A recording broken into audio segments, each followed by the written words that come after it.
Hey everybody, this is Muffin with the Daily Biker Podcast. Just here to let y'all know the opinions and ideas expressed in this show are those of the hosts and their guests, not to be confused with their partners and sponsors.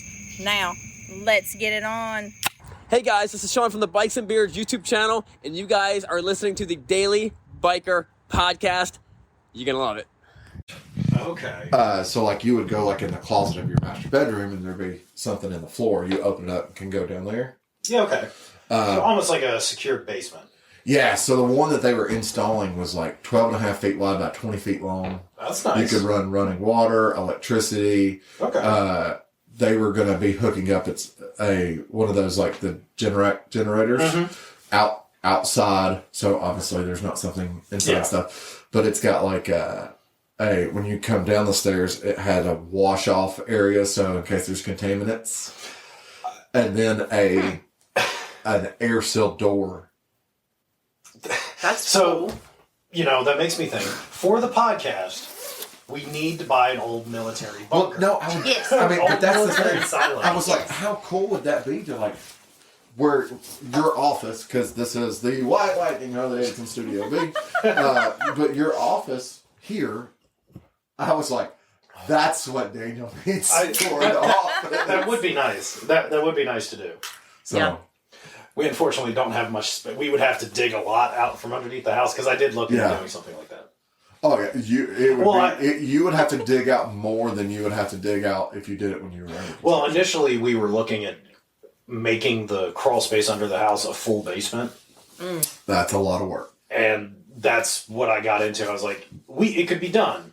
It was going to cost more than it was going to. So years ago, Muffin and I had found a house that, in its current condition, now obviously market's high, but you can kind of figure out where it would be market wise. In its current condition, I think it just sold again for like $260. Okay. So this was, how long ago was that we were looking at that house in Appleton? About 10 years ago? It's been a while, yeah. 10, 12 years ago. At that time, it was only $69,000. Yeah. It should have been 130,000. Just needed updating. Well, no.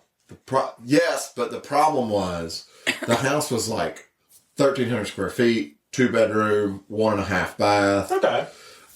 Like it had a half bath and a master bedroom and a full bath in between the rooms, and it was a really nice house. And a really big 2-bedroom house. Yeah, 1,300 square feet is pretty big for an older house too. Yeah. Problem was, foundational wall on one side was collapsing. I was like, oh. So that alone, you were going to have to go in, shore up the house, lift the house in the air at least a foot to 2 feet, and because I had a buddy at the time that worked for what are those AFS. Yeah. Which for anybody listening to this that doesn't know AFS, although Alabama's in their name, they are all over the Southeast. They might be all over the country, but it's called Alabama Foundation Systems. But anyways, they were going to have to not patch that, take out that entire section of the foundation and rebuild it. Yeah.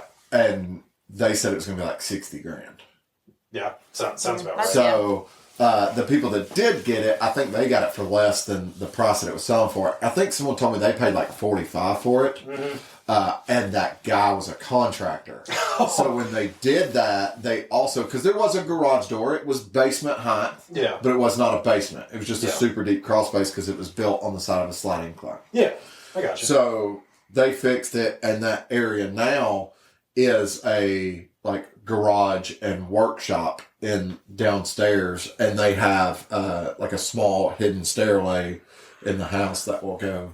See, I've always liked that houses with basements. It's really dope. Me and Stephanie looked at quite a few before we bought this one. There was a house that had a garage on the main level, and then the lower level was a 6-car garage, workshop, and finished area. Well, that's the house I bought. Yeah. Yeah. Anyways. Oh, we need to see this house there, Marcus. Yeah. But you know what? This is a motorcycle podcast. This is a Well, see, I was looking for potential future motorcycle storage. Right? I told you how we're going to do that already. Yes. But Hey everybody, welcome back to the Daily Biker Podcast. My name is Marcus and I am your clueless leader. Today we're going to go on a learning journey about houses. Apparently. Houses? Well, look, at the time, I lived in an apartment. I had 2 registered spots. I had 4 vehicles. So, that voice, you all know him, you all hate him. It's Daniel. Hey there. Jeez. What? That was rude. That was rude, Okay, sir. maybe I'm just the only one that hates him. Yeah, well, get you over here. See if I go help you later.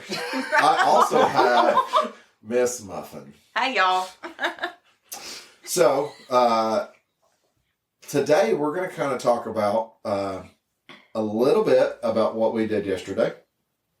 Okay. I don't want that to take up the whole thing. Yeah. But I want to revisit a conversation you and I had in my office the other day.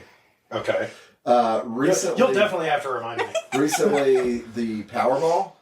Oh, yeah. And I don't know, did somebody win? I haven't seen anything about it. Okay, so the Powerball in our state, which is, I think it's like 12 states share this Powerball lottery or whatever. Yeah. I know Missouri is one of those states because I have a friend in Missouri that we were talking about the other day. So recently it was $1.7 billion. I mean, there's just some walking around money. Oh, yeah. Yes. I'm not sure. I would be broke in a year. So, Probably. but we were talking about kind of the things that we would do, and what was really interesting is, some of the basic stuff that you think of about, I've got siblings, help out my siblings, help out my nieces, or my niece and my nephews, and those types of things. Take care of friends and family. But there were some really cool things, too, that we talked about doing, and one of those things that we talked about doing was not discontinuing this, was actually Just not focus taking on this a step better. Yeah, this Yes. would literally become our full-time job. But before we go down that road, we actually get to do stuff that a lot of people don't get to do. Mm-hmm. I'm fortunate with my job that part of my responsibility is to do those things. So It's difficult for you to have to go ride motorcycles. it's a hard life. It is a hard life. Yesterday was not an undifficult day, just to clarify that. No, it wasn't. Well, if the weather cooperated, it would have been fantastic. Yesterday was a long day. It was. I mean, we were 6 hours. Yeah, but I didn't get to go back home for a couple hours. That's true. true. I came back, took a shower, and then met you guys again. Yeah, I went straight to the shop and started getting stuff set up. So, Daniel, what did we do yesterday? We went on a motorcycle ride. Yeah, adventure. Adventure. I did it again. Yep. On a Pan America. Yep. And you seem to enjoy it again. This time without a passenger. Yeah, I didn't go this time. Yes. So, that being said, I started getting more sore Without Heather on the bike? towards the end of the ride. Huh. Like my tailbone hurting and stuff like that. That could be my physical attribute. Yeah. That could be the seat. I'm wondering how much of that is affected from Heather because of the dampening in the suspension. Yeah. I mean, that's a potential. I'm going to say, I'd imagine, given the type of riding that we did, we didn't have a lot of just cruising. Yeah, there was not a lot of just straight roads cruising. Yeah. Where we went, going over Fort I Mountain. mean, it got to the point in time in this ride, guys, where we were looking for straight roads to just cruise. Yeah. Because we were in the North Georgia mountains, LJ, Blue Ridge area. North Georgia is straight up the right words for that. I mean, we were so far North Georgia, East North Georgia. Yes. That at any given point in time, we were an hour away from Tennessee or North Carolina, and potentially an hour and a half to an hour to 2 hours away from South Carolina. Yeah. We were in that corner. If you look on the map, Georgia, where it meets Tennessee, North Carolina, South Carolina, we were in that corner. Yeah. Which, I mean, the roads that we took were absolutely... Oh, they are some of the best riding. They're fantastic roads. You are hard-pressed to find a straight road. very hard. It is. I mean, going over the mountains and around the mountains, 60, and then going over Fort Mountain. There is not a lot of straight until you get on the main highways. So, do you want to cover our route down to down to Suchess? The intended place was Blood Mountain. We never made it to Blood Mountain. We did not make it to Blood Mountain. We rerouted the ride due to safety concerns. Yes, we'll get to why we did that. So, well, I mean, do you know the route of? No, I don't know. You don't have to get into nitty gritty detail. No, well, I wasn't leading or following. I was just kind of in the middle of the pack, so I just followed the bike in front of you. I just followed the bike in front of you. Did you even notice the car in the ditch right there at Cherokee Valley Road then? Nope. Did you notice the two cops sitting on Cherokee Valley Road? I did notice that. Yeah, that's because there was a car in that ditch that's like 12 feet deep. I saw like the yard sale. I thought the cops were stopping at the yard sale. So right before the cops, 10 feet before the cops, there was a car like that little, like that ditch. That thing's like what, 12, 13 feet deep? Yeah, those ditches are not anything to joke with. Yeah, you go in them, you're not coming out. There was like an Altima or something like in the bottom of that thing. Of course it was an Altima. Of course it was. Yeah, Heather's apparently, sorry if you drive a Nissan, but Heather's not a fan of Nissan people. No. I'm not either. I was a Nissan person. Well, Heather said it's because every time she gets in a road rage situation, it's an Altima. It's a Nissan of some sort. She said it's usually a Maxima. Because I told her they were discontinuing the Maxima, and she was like, good! I was like, wow, where is this coming from? They're all going to drive Altimas now, or they're going to go into the little SUV. I like Maximas. No, they're nice cars. It's just the people that drive them. People that drive them, I'm talking about outside of that. Dude, go back to was it like the 97, 98 Maxima with the V6? Yeah. Those things were little sleeper cars. Didn't they do an SER version of the... They did an SER Sentra. I thought they might have did an Altima. I don't think they did a Maxima. For some reason, I thought they were... but Vince from Fast and Furious talking about, what is that, a Maxima? Is that Maxima? That's your grandma car? For some reason, I thought they did do a SER. It might have been an Altima that I'm thinking of. Because I know they did a bigger vehicle than the Sentra. Yeah. Because the Sentra SERs are cool, too. But now they're no longer doing SERs. Now it's the... not the Nismos. They're doing a different one. What's the little Nissan? They do a Nissan. I think it's the Versa, the tiny hatchback. But there's like some sort of special spec that they do, European models or something. I thought they just still called it the R. I think it has an R, but it's not a SER. Yeah. It's something else. Because I remember, a lot of things had the Nismo. They always started putting... Well, it's kind of like... So when Toyota brought out the Yaris in the special spec that they're doing on the new Yaris... Yeah. Nissan... The GR Yaris. Yeah. So Nissan started doing something too. Is it GR or is it YR? Maybe it's GR. I thought it was GR. Anyways. Gazoo Racing. Yeah. Yeah, so GR. Sir, that's a kazoo. You're right. Gazoo is, isn't that the little alien from Flintstones? It is. It is. But anyway, back to matters. Bazinga. So, yeah. Wonderful North Georgia roads. So going over the mountains. We made it to Georgia pretty quick because, in case you don't know, Chattanooga is on the border. Yep. Mm-hmm. I'm pretty sure we could hit a golf ball into Georgia from here. Oh, probably. It'd be close. Yeah. It'd be close. There's actually a golf course that's less than 5 minutes from here. That part of the golf course is in Georgia. Part of it's in Tennessee. So, quit laughing. There's actually parts of that golf course where you drive in Tennessee and the greens and the greens in Georgia. Yeah. So you do hit a golf ball into Georgia. Got you on that one. Screw you, Georgia. But so we went down Georgia 2 out of Ringgold. Yeah.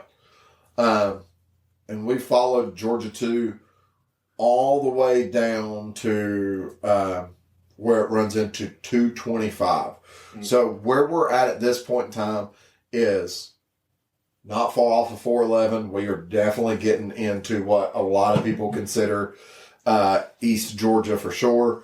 And if you drove a parallel straight north, we're talking about Ocoee area. Yeah. Which you don't get any further in southeast Tennessee than Ocoee because it goes Ocoee, and then Ducktown, and then you're in North Carolina. Yeah. Well, I'm talking about just going straight east. Oh, going straight east. Yeah. Yeah, going straight east. Yes. Oh, yeah. But nevertheless, so we followed 225 down into Chatsworth on the 52, and took 52, which is what goes straight across Fort Mountain. So we took 52 across Fort Mountain. That's what I couldn't remember. I couldn't remember the road number for Fort 52? Mountain. Yeah, I couldn't 52. remember 52. So Daniel, what was the experience like on Fort Mountain? I was in the front of the pack, so keep in mind. Yes. My experience was 100% different than for sure. everybody else's experience in that pack. Yes. Oh, I'm sure. Yeah. We at least had people to follow. I'm setting the pace. Yes. Mm-hmm. 2, I don't have any lights in front of me to pay attention to. Mm-hmm. So we get on to the entire day. I mean, it was overcast when we left Chattanooga. And we knew it was going to be. We knew it was going to be, but the weather had told us that it was going to burn off by early morning, noon-ish, supposedly. That did not happen on Fort Mountain. We get out there. And we knew it was not going to happen at the bottom of Fort Mountain. Yeah. Because you could not see the top of Fort Mountain. No. At the bottom.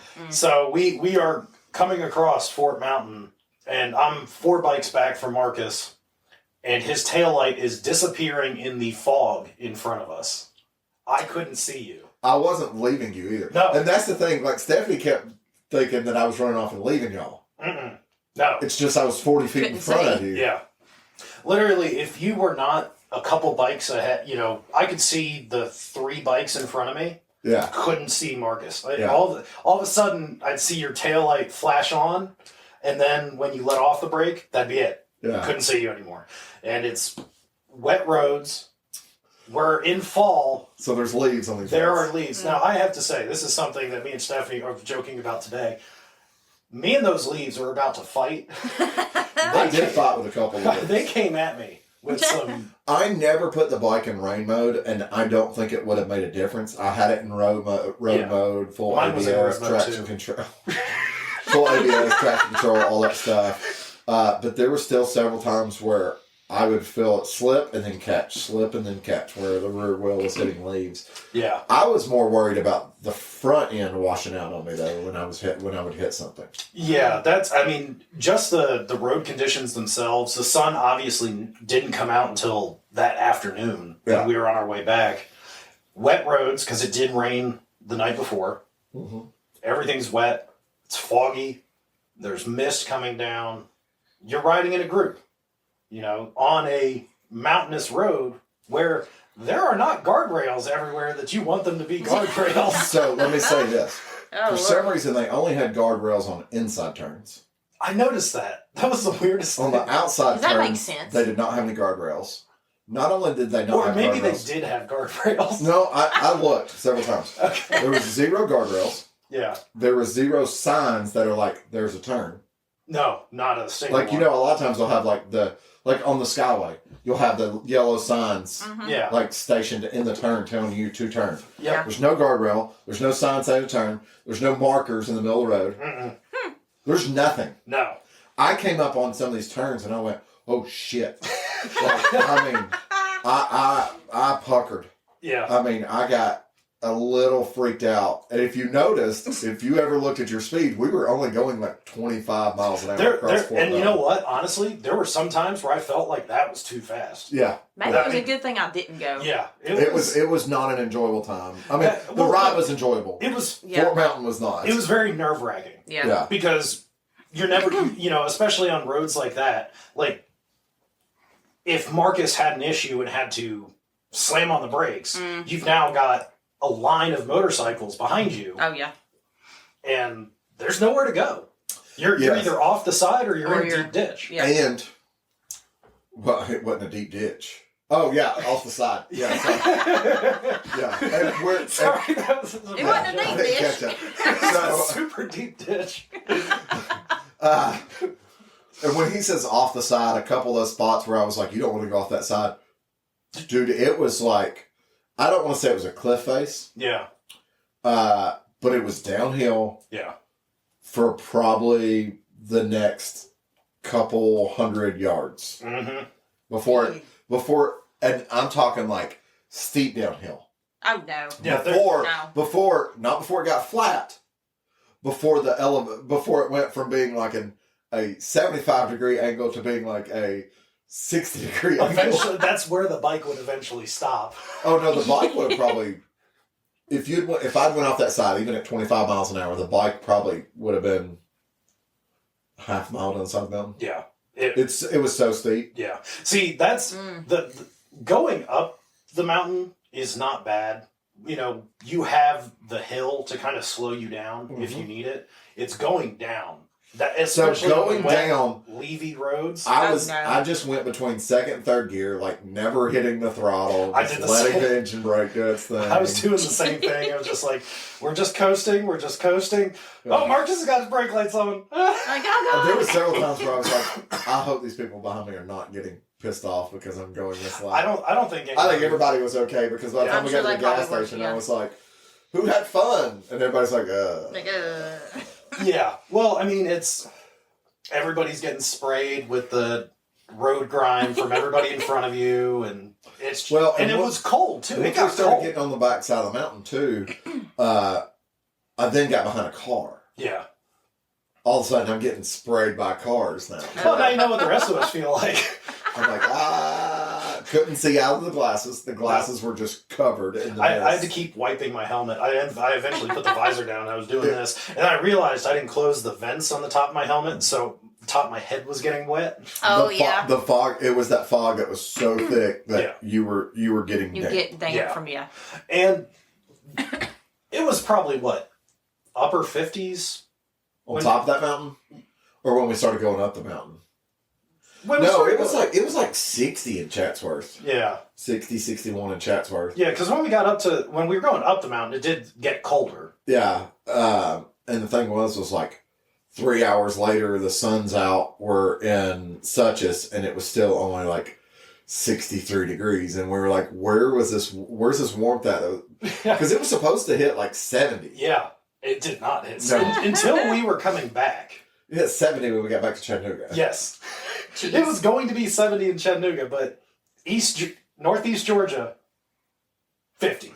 So someone asked me when I got back, how did that compare to my Brushy Mountain experience? And I said, one, it was not as bad as Brushy. No. Because Brushy was cold. Yeah.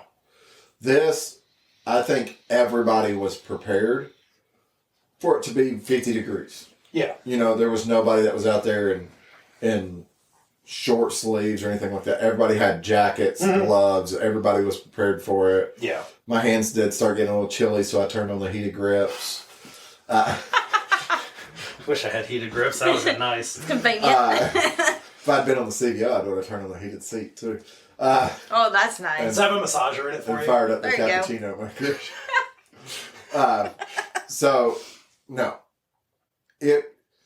I think if it hadn't have been for the fog, yeah, we wouldn't be griping about going across Fort Mountain as much as we are. Even though it was damp roads with wet leaves. Yeah, the fog is what made it so bad. That fog and mist. Even when the fog really kind of cleared, it was still super misty. Because if you think about, once we got up into Blue Ridge and got on 60 and was running down to Two Wells and Suchess. Yeah. Okay. We were still hitting wet roads with wet leaves. Mm-hmm. But it wasn't foggy or anything like that. Yeah. And on that road, we're not griping about it being wet with leaves. We're griping about it being 40 miles of nothing. Yes. that is true. Although that is the other thing. Going down 60, still... Headed to or coming from? Heading to Suchess. Okay. You have the bright sunny spots. By the way, there was a couple points in times where I went, did I turn on the wrong road? Well, I was thinking this. I was like, I don't think it's this. Is it this far down? Well, then we finally passed that store that said Suchess Life. Yes. And I was like, oh, okay, we're in Suchess now. And it was still another 10 miles. Yeah. And I'm like, where is this place? Like, it should be closer. Now, the one thing that always concerns me is you get comfortable where you know the roads have been wet, they've dried out, the sun's come out, and then you get into that one shady corner, Yeah. and you wet leaves. And The wet only turns. place that the roads were dry and it was sunny was in straightaways. Yes. As soon as you come out of that straightaway and into a corner, wet, covered in leaves. Yep. But, you know, you get kind of complacent in the straightaway. You're like, all right, I can speed. You know, Yeah. I can get up to enjoyable speeds. Oh, shit, there's a turn. Yeah. Oh, crap, I got to go even slower. Now there's wet leaves and wet road. Yeah, well, the upside is when we left Suches, we still had the occasional It had damp mostly... spot. But it was a lot drier. I feel like that was a lot more enjoyable ride. Yeah, the ride back was a after lot better. Suches. Now, mind you, we were all worn out at that point. Yeah, actually sitting at dinner, Paul Fry was like, is there a way to go back that we don't have to go through turns? And I was like, no. No. No, that option does not exist. I mean, the shortest route to avoid turns would have been to go straight across Wolfpen Gap, Yeah. over to the bottom of Blood Mountain on that side, and then run up into Blairsville. It's once you got to the other side of Wolfpen Gap, you know, it's fairly wide open, 5-lane, But Wolfpen Gap would have been 20 miles of that shaded leave. And having to keep at a slow pace, which is fine when you have to do it, but everybody had already ridden 60. We'd already been on it. It had been mostly dried out. Mm-hmm. It was going to be fine. Mm-hmm. And then we got to come back through the Ocoee, and that's... And it was, someone asked me about how it was on the Ocoee, and I said the Ocoee was Beautiful. dry and fun. Ocoee was absolutely beautiful. The only Yeah. problem with the Ocoee is the people, though. And it wasn't that bad. No, it really was. Well, you get the occasional kayaker that likes to pull out in front of you and Now- do 8 miles an hour. Me and that Sporty, Yeah. we got ahead of a little bit of that traffic. Yeah. Well, where that section where it turns into 2 lanes and then merges into one, Yeah. you guys were far enough ahead that you could get in front of those 2 cars. Well, one of those cars was a big truck pulling a trailer with a car on it. And I was like, not today. What? And I thought it prudent to save my own marriage and make sure that I was going to wait for Stephanie since she had been having issues with her bike that day. I'm going to tell you now, if she'd been right behind me, she wouldn't have thought of you. Oh, I know she wouldn't have. She'd been on my tail. No, she was like, all right, I don't know where I'm going. I'm just going to stay with Marcus. And you know what? I want to throw out this gripe about Stephanie. Okay? And I would, for those of you listening, she's not in the room, but I would say this to her face. She was like, she's sitting there going, you go way too fast and I can't keep up. I'm like, you are right on my bumper the whole time.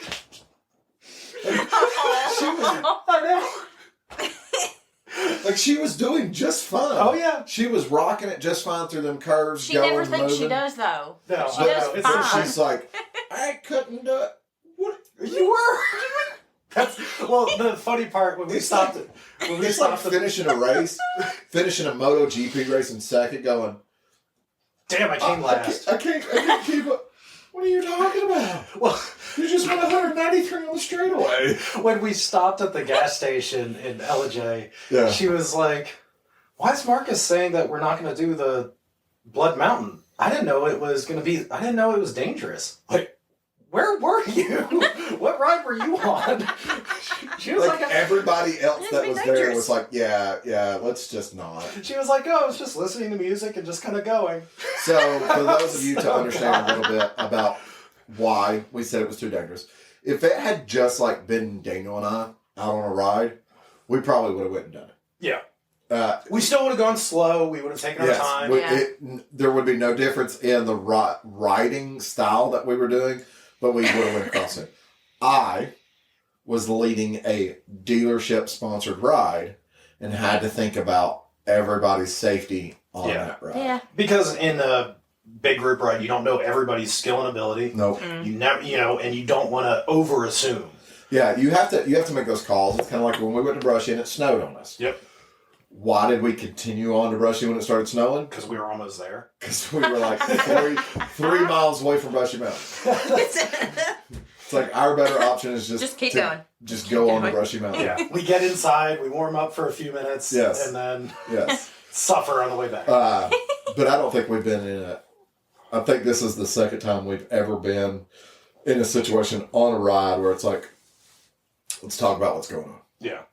But also, I got everybody together. Yep. We talked about it as a group. Put it out as a group. Like, hey, we can continue on, but it's going to be the same as it was. My opinion, and everybody was understandable, respect my opinion. They were like, I get it. You don't want anybody to get hurt. That is perfectly fine.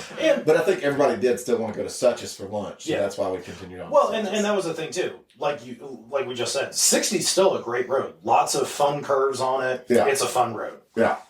Enjoyable. So we didn't really lose much. We got over Fort Mountain. We went over one of the mountains that we wanted to go through. We turned it into basically a ride to Suchess. Yeah. Which was already part of that ride. Yeah.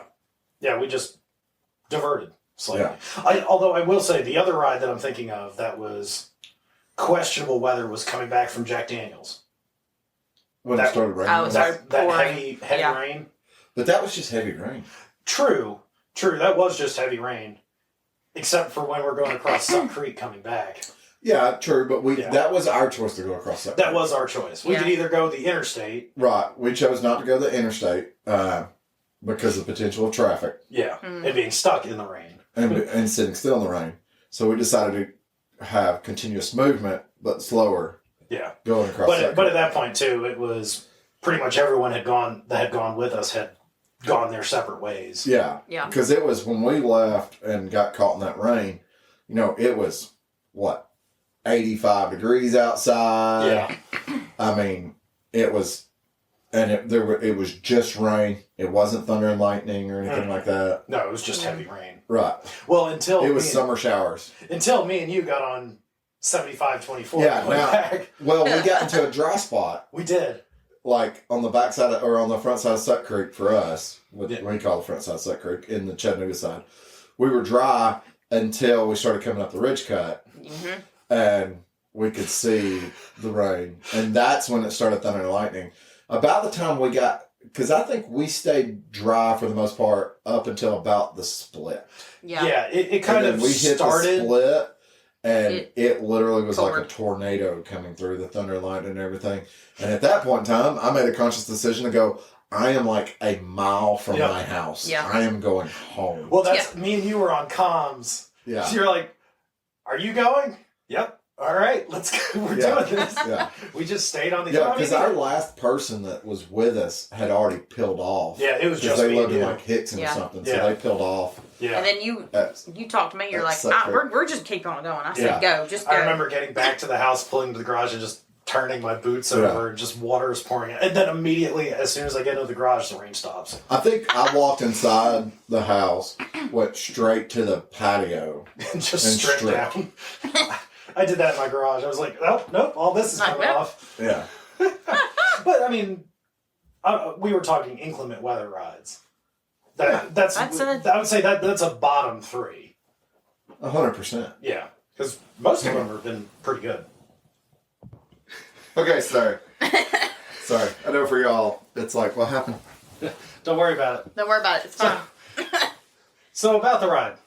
There was a moment there when we first started, when we had just left the dealership and we're at the red light going under 75. Oh, yeah. Yeah. So what did you do, Marcus? I killed it. I'm going. I almost fell off the bike. Wait, because I killed it? Because I saw you go like, come! And then I'm just like, oh God. It actually didn't jump that much. Well, I noticed it because normally you're already moving, and I saw that kind of like... And I'm going to tell you why. I'm still so used to, like with the street glide. Yeah. Dude, I can let the clutch out and the bike starts going without having to give it gas. Well, I mean, I did that with the Sportster S that first time I rode it. It's just a different... You got to give it gas. It just made me laugh. Yeah. Because it's not often that I see Marcus make a mistake like that.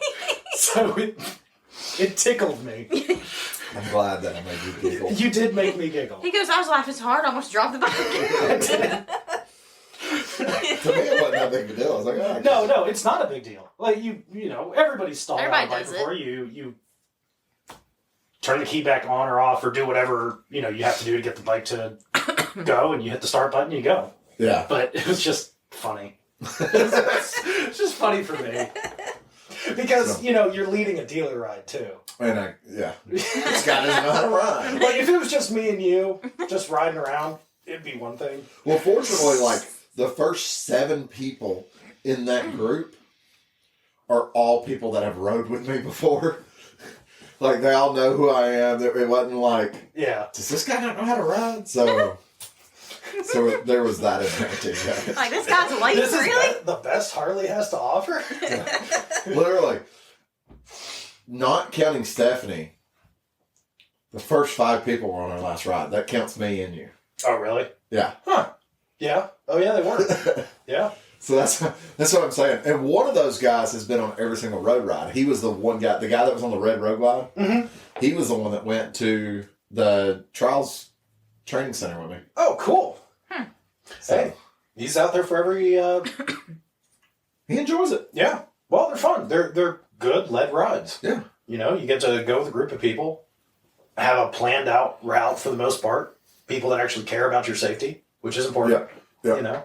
Not just like, hey, we're all going to go down to this place, and we don't know what route we're going to take, but we'll get there. Well, and I'll say this, because I always encounter this.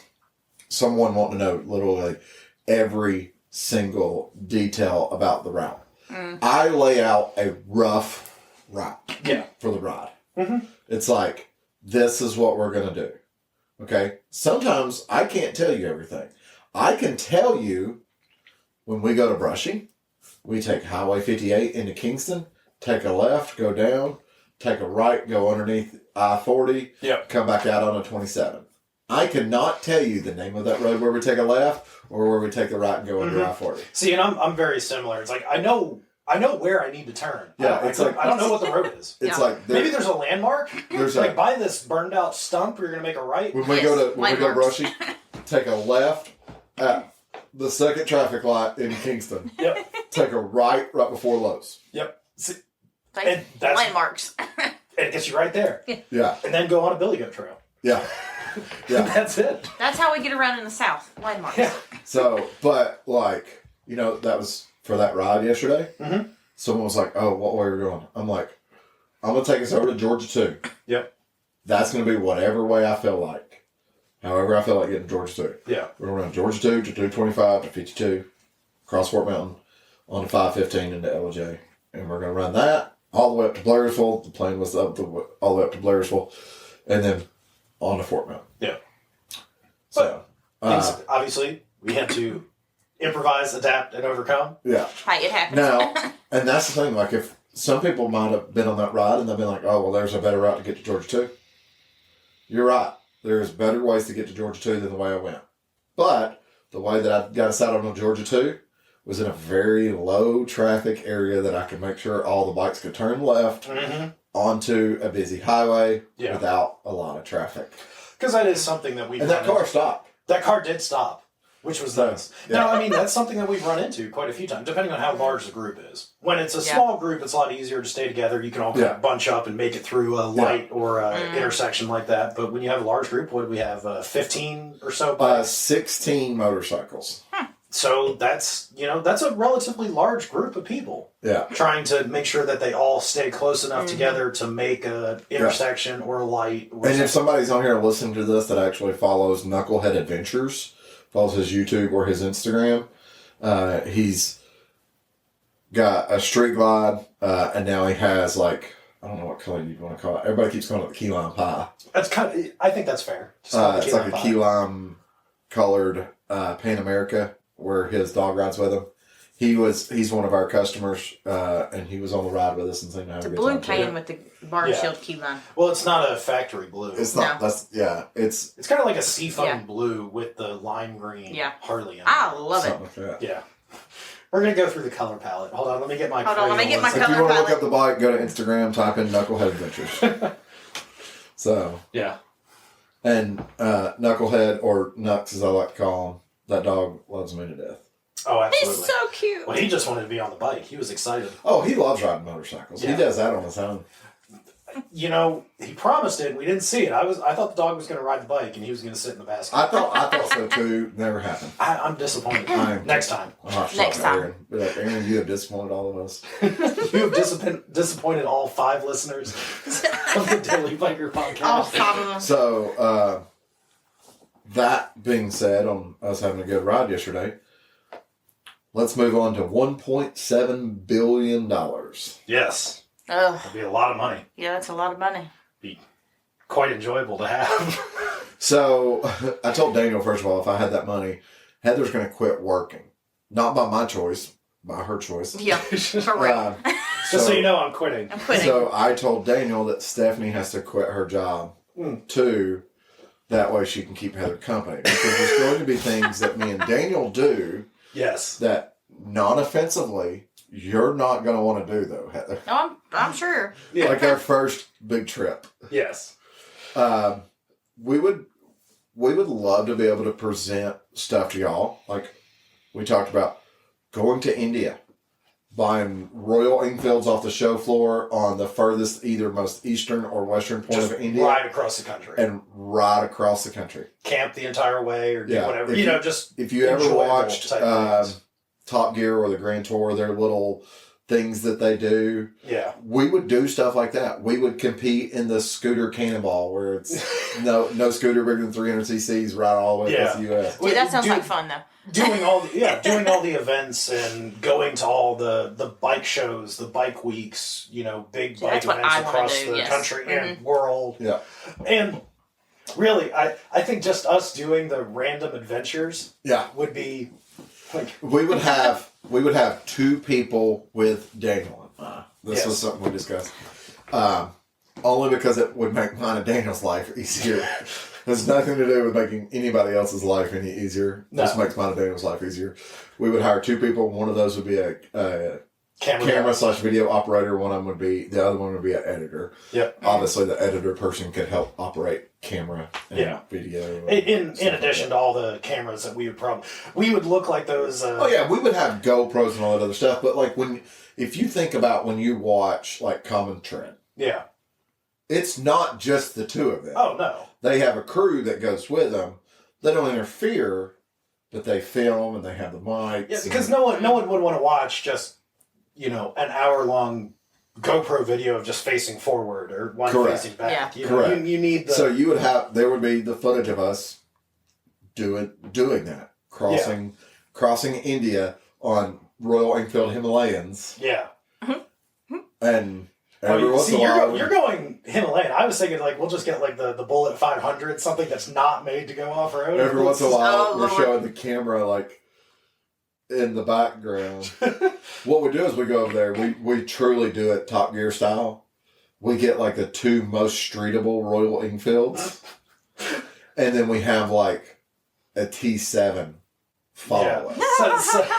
No, it'd have to be something neither of us want. It's because we didn't make the appropriate decision on what to get. It's always the Volkswagen Bug. It's the bug. It's always the bug. Volkswagen Bug. We have a company bug that follows us But everywhere. we would Yes. literally, and the thing is most of this would be for our entertainment. Yeah.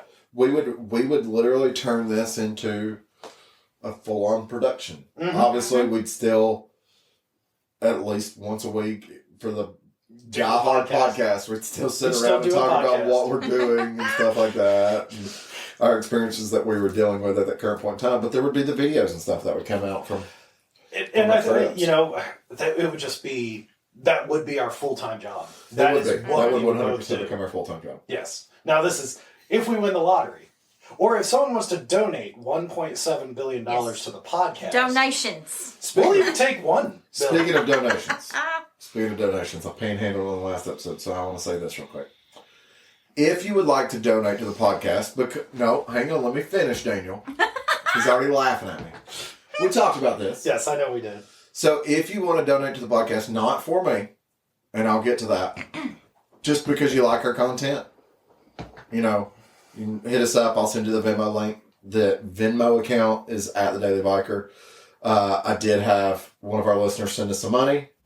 I'm not going to give him his money back. because he owes me anyways. Jeez. Because he likes to harass me as it is. Tim Fowler, I hope you're listening to this. Oh, Tim. While you're down in sunny Florida. But I have had my father-in-law step up and is covering the entire cost for the replacing the transmission of my motorcycle. So you will soon. No, it'll probably still be like December. That's soon. That's a sooner month than away. we thought. 2 months. 2 months. Soon. Soonish. I just would Sooner than you thought it was going to be. Yes. Yeah, but we're also getting to that weather where You're not going to ride every day. I'm not because I don't have to. Yeah. So. I mean, that's kind of how I am.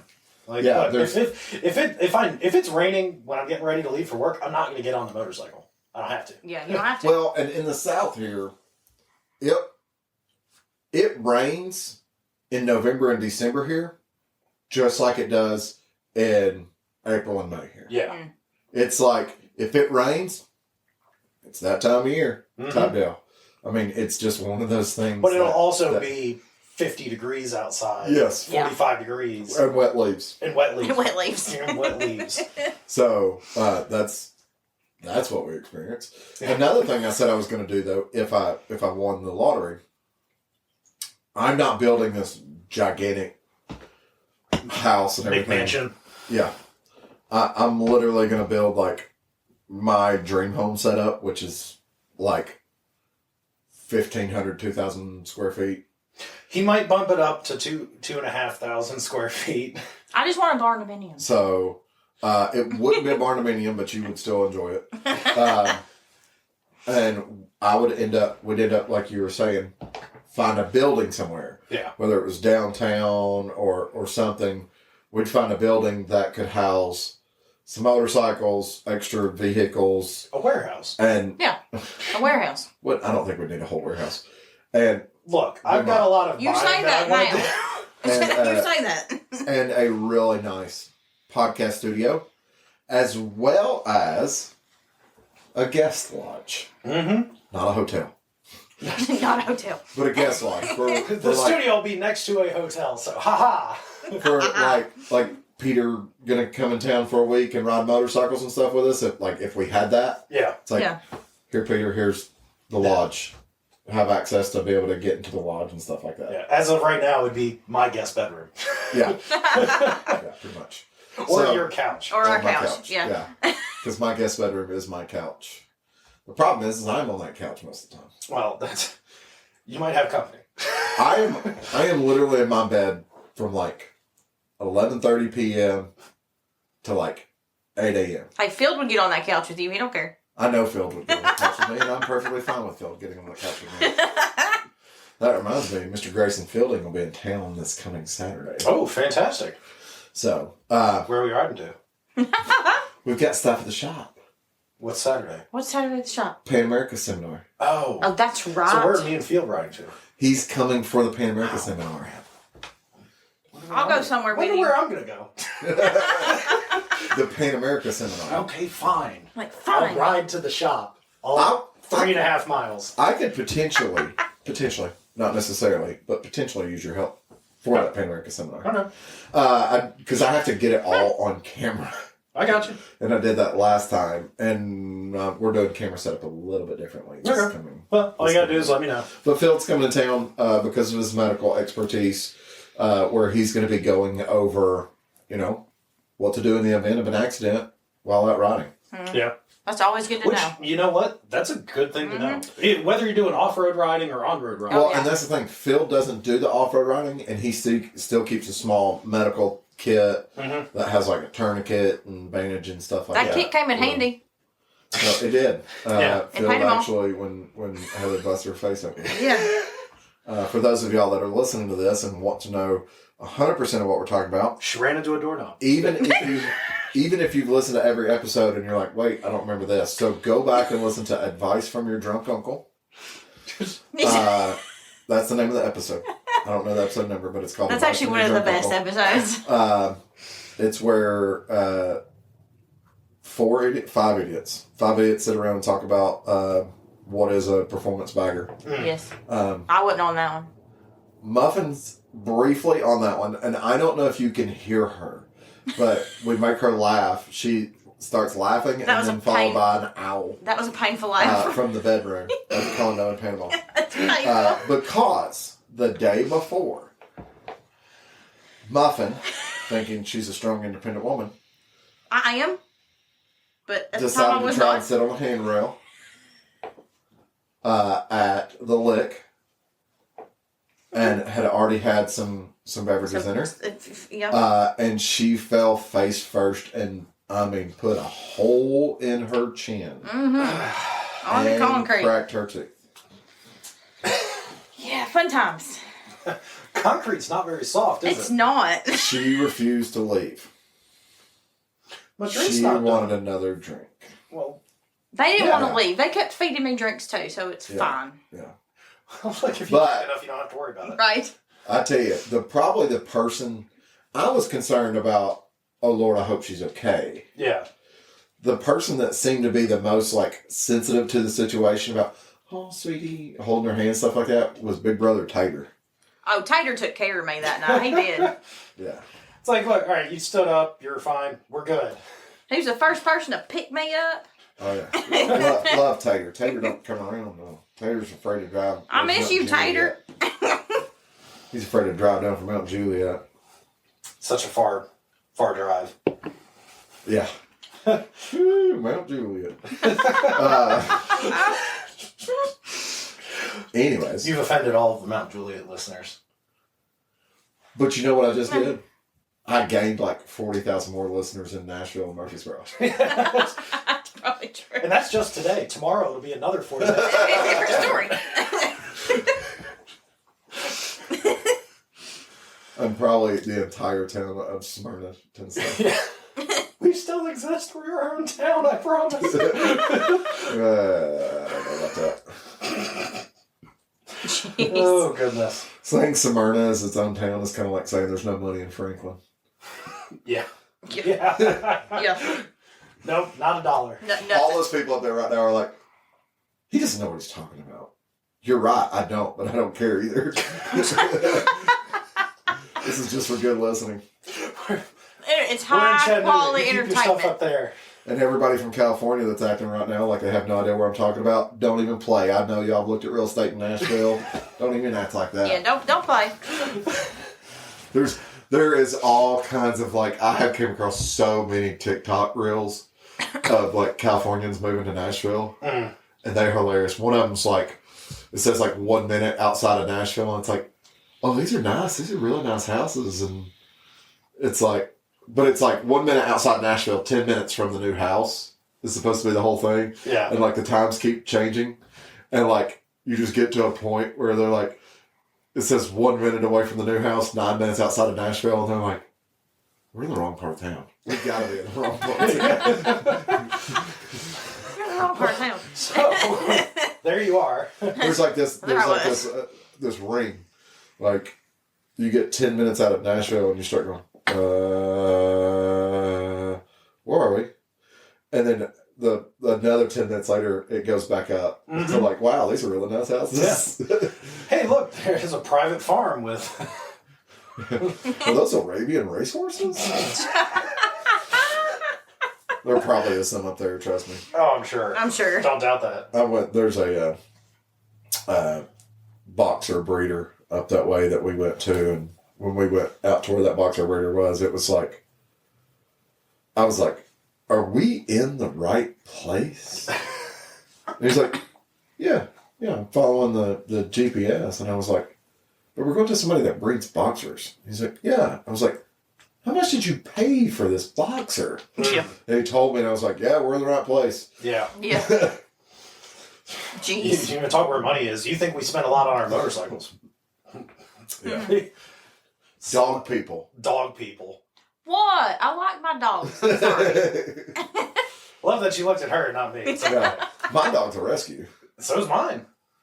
I'd rather have a rescue. Now. I didn't used to be that way. I know. It's okay. Bo was unwanted. He was undesirable. That's what it was. No. He's still undesirable. He's We can't talk adorable. about that. Don't talk about that. Ginger was from the streets. Yeah, Ginger was from the streets. Y'all are going to get people hurt. Y'all are going to cause war. Okay. Nah. Anyways. Anything else anybody would like to say? I think we covered all the bases. Yeah. Okay. I'll say one last thing. Not to get political or go into war stuff. It's happening right now. Oh. Okay. Okay. To any of our listeners that might be in that area, because we have listeners all over the world. We do, yeah. From the podcast, best of luck. I hope everything is okay with you and your family. Because we just launched aircraft carriers to the Mediterranean Sea. So for our American soldiers, give them hell, boys. Yep. Yeah. Hey everybody, this is Sean at White Lightning Harley Davidson. I want to thank you for listening to the Daily Biker Podcast. You can reach the podcast on Facebook or Instagram at The Daily Biker, or you can email the podcast at thedailybiker@gmail.com. Be sure to keep an eye on White Lightning Harley Davidson social media pages for the most up-to-date information on all our events and where you can find the boys.